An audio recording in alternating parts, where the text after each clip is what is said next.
শুভ সকাল বন্ধুরা, তোমরা সবাই কেমন আছো? আশা করি সকলে ঈশ্বর কৃপায় ভালো আছো। আমরাও ভালো আছি।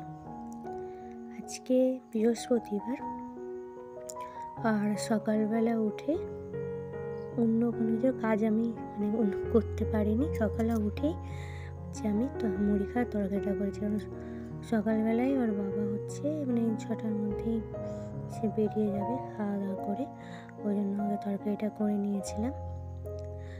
আর রাত্রেবেলা ঝাঁট সব দিয়ে রেখেছিলাম, কিন্তু তাও আমি মুড়ি খাওয়ার তরকারি করে সে খেয়ে চলে যাওয়ার পর ঝাঁট দেওয়া ঘর মোছা সবই করেছি। সকালবেলা উঠে সেটা কিন্তু রাত্রেবেলা ঝাঁট দেওয়াটা যে বলে বারণ করে, কিন্তু বাচ্চা যেই ঘরে থাকে না, সেই ঘরে রাত্রে ঝাঁট না দিয়ে থাকা যায় না। রাত্রে ঝাঁটা দিতেই হয়। বাচ্চা যখন আমার ঘরে ছিল না তখন দিতে হতো না, কিন্তু বাচ্চা যখন ঘরে আছে, এখন রাত্রে শোয়ার আগে আমাকে ঝাঁটা দিয়ে তবেই আমি শুতে পারি রাত্রে। তাই সকালে উঠে অন্যদিন অন্য কাজ সেরেই তারপর তরকারিটা করি, কিন্তু আজকে পুরো 5:30টার সময় আমাকে মুড়ি খাওয়ার তরকারি করে আবার তাকে খেতে দিতে হয়েছে তরকারি। তারপর সে যাওয়ার জন্য তাকে সব ব্যবস্থা করে দেওয়ার পর তারপর বাদ বাকি অন্য কাজ সেরেছি। যাওয়ার পরে আবার জল ভরেছি, দেখালাম না যে প্রেসার করে তরকারিটা গ্যাসে আছে আর টেবিলে হাঁড়িতে, ওইটা হাঁড়িতে জল ভরে আমি হাঁড়িটা টেবিলের উপর রেখেছি। আর যখন আমি সকাল অন্যদিন কী হয়, 7:30 এরকম 8টা বেজে যায়, তারপর সে যায়, তারপর অন্য কাজ সাথে। আজকে তো ওই দিকের কাজটা মিটে গেছে, আর জল ফল ভরে 7টা তখন বাজছে। তখন ভাবলাম এই যে আমার শোনা মেঝেতে নেল পালিশ ফেলেছে।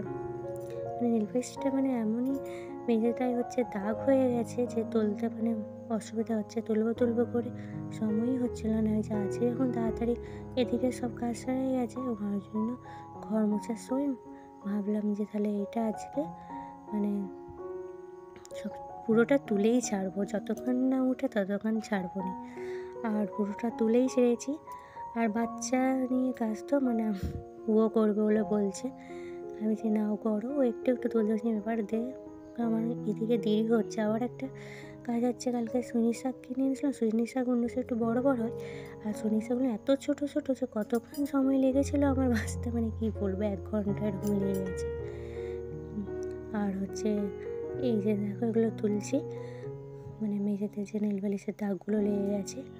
আর অন্য কিছু দিয়ে তোলার থেকে না আমার জাল, যে কোনো কিছু মেঝের দাগ হলে না আমি জালিটা দিয়ে তুলি, আর দেখি দাগটা খুব তাড়াতাড়ি উঠে যায়। আর মেঝেটা না আমার ভালোই নেল পালিশটা ফেলে দিয়েছিলো, নেল পালিশ বলে ফেলে দিয়েছিল। কতটা দাগ বুঝতে পারছো, দেখালাম হয়তো বুঝতে পারছো কি না। আর একটা খয়েরি রঙের নেল পালিশের যে একটু দাগ আছে, সেইটা আমি এইটাকে মেঝে থেকে একটু না দাগটা একটু উঁচু হয়েছিল সেখানটা, সেজন্য এটা খুন্তি দিয়ে তুলতে সহজ হলো। কিন্তু যেটা পুরো মেঝের সঙ্গে লেপ্টে আছে সেটা দিয়ে আমি দেখছিলাম খুন্তিতে, সেটা দেখছি উঠছে না। আজকে দুয়ারে এরকম যা দাগ ছিল পুরো আজকে সব তুলেছি। তুলে তারপর ঠাকুরের জল দিয়ে পুজোর কাজ সেরে নিয়ে তারপর আমি সুইনি শাকটা বাছতে বসেছি। সুইনি শাক বাছার পর আমি আর্ধেক বাছার পর মনে হলো তোমাদের সাথেও শেয়ার করি, তাই তোমাদের সাথে শেয়ার করলাম। দেখতেই পেলে যে কতটা ছোটো ছোটো সুইনি শাক ছিল। আর সুইনি শাক বাছতে গেলে না পুরো কী আছে না আছে সব ভালো করে বাছতে হয়, তার জন্য দেরি হয়। আর সেজন্য দুপুরবেলা রান্না করার আমি আর দেখাতে পারিনি যে কী রান্না করি, সেটাও আমি দেখাইনি। সুইনি শাক ভাজা ছিল, ডাল, বিড়ি কলাইয়ের বড়া, যেহেতু বৃহস্পতিবার নিরামিষ, আর ফুলকপি আলুর তরকারি করেছিলাম। এই পিঠের যেই তরকারিটা সেরকম করেছিলাম, সেটাও আমার দেখানোর সময় হয়নি, কারণ রান্না করে আবার খেতে দেওয়া সব তো ছিল, ওই জন্য ভিডিও করতে পারিনি। আর তারপরে আমি একবারে বিকালে ভিডিওটা করছি। এটা টেবিলে যেই ওয়েল ক্লথটা থাকে সেইটা পরিষ্কার করেছিলাম, করে সেটা টেবিলে বিছিয়েছি, সেইটা করেছি, পরিষ্কার করেছি, সেটাও করতে পারিনি।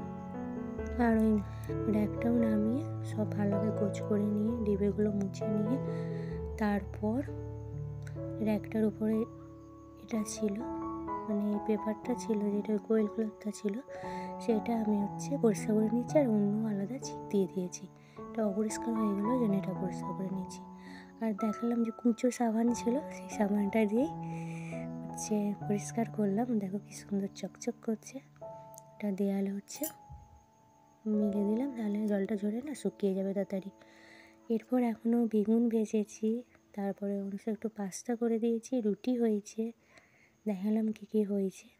অনুষা বলছে আমি খাচ্ছি, ওর খাওয়া হয়েই গেছে, বলছে খাচ্ছি ভিডিও করে একটু, ওই জন্য একটু করলাম। আর এখানেই ভিডিওটা শেষ করছি।